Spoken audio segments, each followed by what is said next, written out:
دوستو آج سے تقریباً 127 برس پہلے کی بات ہے کہ بلوچستان میں ایک شاہکار کی تعمیر اپنے آخری مراحل میں تھی، جسے متحدہ ہندوستان ہی نہیں بلکہ دنیا میں نمبر 1 ہونے کا اعزاز حاصل ہونا تھا۔ منصوبے پر 14 اپریل 1888 کو طویل غور و خوض کے بعد تعمیراتی کام کا آغاز ہوا، مگر ایک الجھن سبھی ذہنوں میں تھی۔ منصوبے کے لیے خصوصی مہارت کے حامل مزدور مکران، کافرستان، ایران، ہرات، قندھار اور تبت سمیت دور دور سے منگوائے گئے تھے۔ اینٹیں بنانے کے ماہرین کا انتخاب بنگال سے کیا گیا۔ 65 ماہرین انگلستان سے بلوائے گئے کیونکہ یہ ایک شاہکار کی تعمیر کا معاملہ تھا، اور وہ بھی کوئٹہ سے 113 کلومیٹر دور خواجہ عمران کے ویرانوں، بیابانوں، پہاڑی سلسلوں میں۔ اس لیے ہر چیز دور دور سے یہاں پہنچائی گئی، یہاں تک کہ روشنی کے لیے 6549 چراغوں کا بھی بندوبست کیا گیا۔ مگر ایک خدشہ ایک ڈر ناگ کی طرح پھن پھیلائے پھنکار رہا تھا، جس کے بارے میں سوچ کر سب کے دل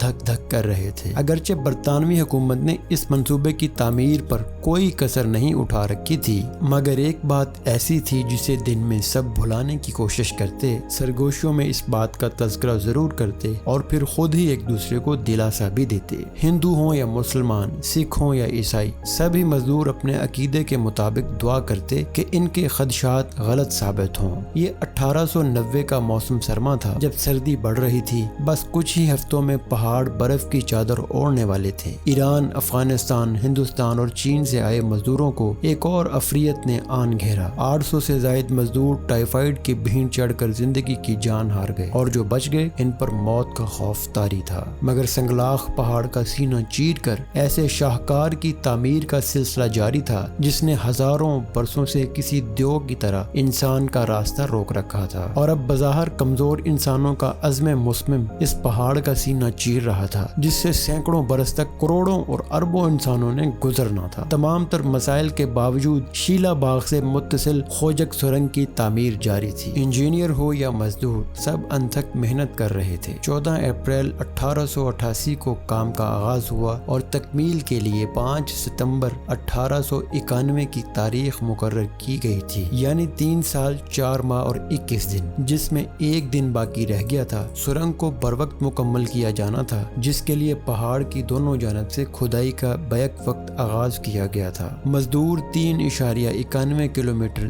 طویل سرنگ میں کھدائی مکمل کرتے تو پیچھے آنے والے مزدور اینٹیں لگا کر سرنگ کو پکا کر دیتے اور پھر ریل کی پٹڑی بچھا دی جاتی۔ پروجیکٹ کا گورا انجینئر امید و یاس کی کیفیت سے دوچار تھا، اور جو سوال سب کے ذہنوں میں کھٹک رہا تھا، اسی سوال نے پروجیکٹ کے انچارج انگریز انجینئر کی نیندیں اڑا دی تھیں کہ کیا سرنگ وقت پر مکمل ہو جائے گی، اور کیا سرنگ دونوں سروں سے صحیح سمت میں کھودی جا رہی ہے، اور اگر دونوں سرے آپس میں نہ ملے تو کیا ہوگا۔ یہ افواہیں بھی اڑنا شروع ہو گئی تھیں کہ مزدور راستہ بھٹک گئے ہیں، یا انجینئر نے ناقص منصوبہ بندی کی اور اس کا سروے غلط دیا تھا۔ آخر خدا خدا کر کے نتیجے کا دن آن پہنچا۔ یہ دن تیزی سے گزرتا جا رہا تھا، مگر سرنگ کے دونوں سرے آپس میں نہ ملے۔ اس پر پروجیکٹ کا انگریز انچارج سوچنے لگا کہ کیا اس کے سب اندازے غلط اور علم ناقص تھا، مگر میں تو اپنے کام کا ماہر تھا۔ وہ سوچتا رہا، کیا ہزاروں مزدوروں کی محنت، کروڑوں روپے کی خطی رقم اور اس کی عزت خاک میں مل گئی ہے؟ وہ پھر سوچتا رہا، ہزاروں مزدوروں اور برطانوی حکومت نے جس شخص پر اعتماد کیا تھا، شاید آج اس کا اعتماد چکنا چور ہو چکا تھا۔ انگریز انجینئر دل برداشتہ ہو کر بلند پہاڑ کی چوٹی پر جا چڑھا اور وہاں سے کود کر کھائی میں گرا اور جان دے دی، جبکہ دوسری طرف مزدور یقین محکم کے زیور سے آراستہ